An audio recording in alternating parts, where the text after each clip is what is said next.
Wagner Pedro, gravando mais um vídeo para o canal Wagner Pedro Explicando. Se você não é inscrito no nosso canal, se inscreva. Você que já é inscrito, aciona o sininho para receber notificações de novos vídeos. Já vai deixando seu joinha. E ao final, deixe o seu comentário e nos ajude a compartilhar. Bom, no vídeo de hoje eu quero explicar para você o porquê existe diferença entre a Bíblia judaica, a Bíblia católica e a Bíblia protestante. Até o século IV depois de Cristo, ou como alguns preferem, na era contemporânea, usava-se milhares de livros. Existiam esses livros chamados de apócrifos. Apócrifos, no grego, é oculto. Também conhecido por alguns como pseudo-epígrafos. Pseudo falso, epígrafo livros, cuja a autoria dos livros e a inspiração era colocada em dúvida. Não se sabia quem escreveu de fato esses livros. E aí, através de concílios, a Igreja Católica Apostólica Romana, por meio de seus bispos, organizou isso em 73 livros, ok? Então deixou vários livros de fora. Então foi um processo de seleção. Mais adiante, já no período da Reforma Protestante, se deixou mais 7 livros de fora. Então a católica aí você vai ter um acréscimo de 73 livros e mais alguns capítulos, como no livro de Daniel. E na Bíblia protestante você vai ter um conjunto fechado de 66 livros, ok? Está acompanhando o raciocínio? E no vídeo de hoje eu quero apenas te passar, então, qual é o conteúdo desses 7 livros a mais que fazem parte da Bíblia Católica. Bora lá, então? O primeiro livro que eu vou citar aqui é o livro de Tobias, escrito aí aproximadamente 200 anos antes de Cristo. Nesse livro vai contar a história de Tobit, um judeu devoto exilado na Assíria. Depois de ficar cego e pobre, ele envia seu filho Tobias para cobrar uma dívida. Tobias encontra um anjo que o leva até uma parente, Sara, que era atormentada por demônios. Com um peixe miraculoso, Tobias consegue expulsar os demônios de Sara, libertando Sara para casar com ele, Tobias, e cura a cegueira de seu pai, mostrando que os justos, no final das contas, são recompensados. Então esse é o teor do livro de Tobias. Temos também o livro de Judite, escrito aproximadamente 150 anos antes de Cristo. Conta a história de uma viúva piedosa que utiliza seus encantos femininos para salvar a sua cidade do ataque da Síria. Ela, Judite, assassina o general assírio e depois encoraja os homens a despedaçar o seu inimigo. Apesar de fazer referências históricas meio que confusas, os propósitos desse livro era de fortalecer a fé em Deus. Então esse é o conteúdo do livro de Judite.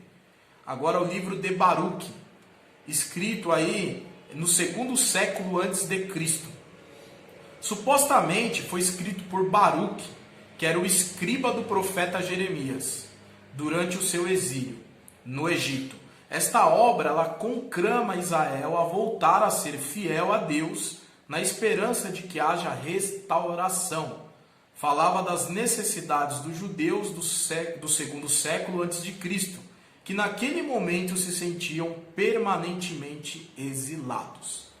Daí nós vamos ter os livros históricos de 1º e 2º Macabeus, escrito aproximadamente 100 anos antes de Cristo, que documenta a revolta judaica do 2º século antes de Cristo contra o rei Etíoco Epifânio IV, que queria destruir o judaísmo, e mostra a fidelidade com que os judeus lutaram para preservar a sua fé.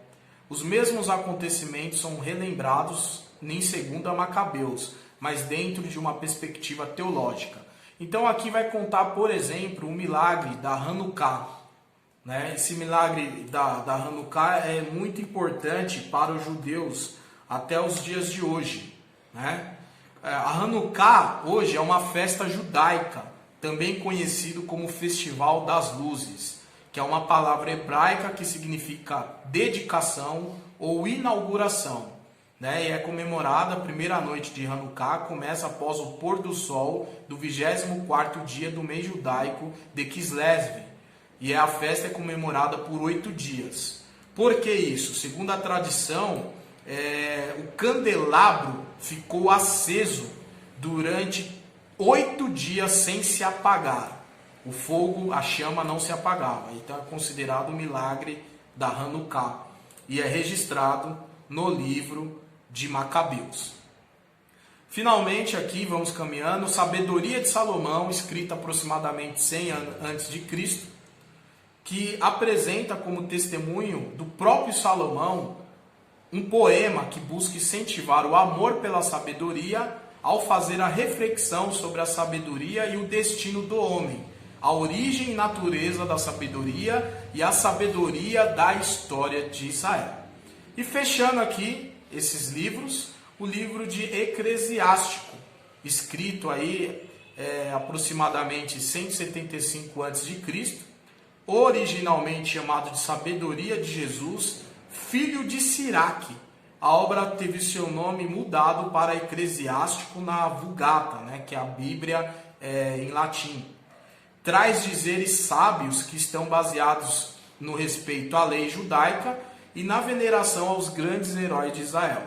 Poderia seguir mostrando uma série de outros livros aqui, mas penso que esses são os mais conhecidos e citados pelos escritores, né? Pelo que podemos notar, são livros históricos encantadores, alguns extremamente ficção, outros históricos e outros com uma sabedoria proveitosa para ajudar o povo de Deus a permanecer fiel em tempos difíceis.